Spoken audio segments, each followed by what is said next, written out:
किताब सिर्फ कागज नहीं बल्कि एक पेड़ की कहानी है। उस पेड़ की कहानी है जो आज भी बोल रहा है। बहुत समय पहले जब किताबें नहीं हुआ करती थीं, इवन कागज भी नहीं हुआ करते थे, तो लोग अपनी बातें याद कैसे रखते थे?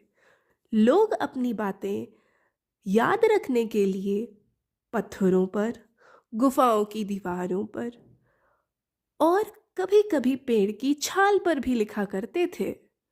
धीरे धीरे लोगों ने देखा बीच नाम का एक पेड़ लिखने के लिए काफी अच्छा था।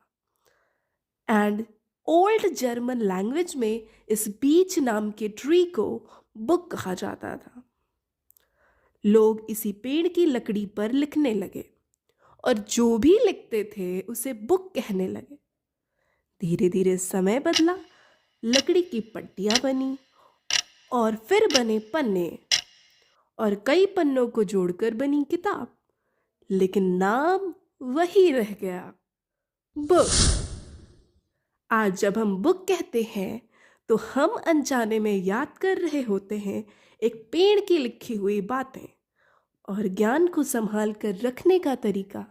किताब सिर्फ कागज नहीं बल्कि एक पेड़ की कहानी है। उस पेड़ की कहानी है जो आज भी बोल रहा है।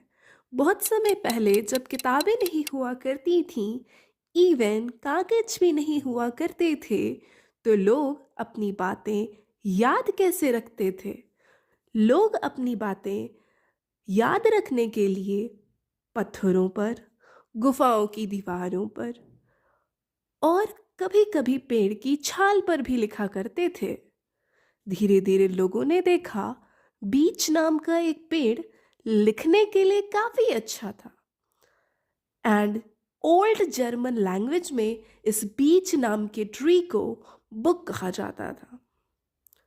लोग इसी पेड़ की लकड़ी पर लिखने लगे और जो भी लिखते थे उसे बुक कहने लगे। धीरे धीरे समय बदला, लकड़ी की पट्टियां बनी और फिर बने पन्ने और कई पन्नों को जोड़कर बनी किताब।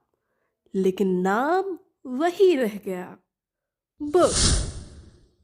आज जब हम बुक कहते हैं तो हम अनजाने में याद कर रहे होते हैं एक पेड़ की लिखी हुई बातें और ज्ञान को संभाल कर रखने का तरीका।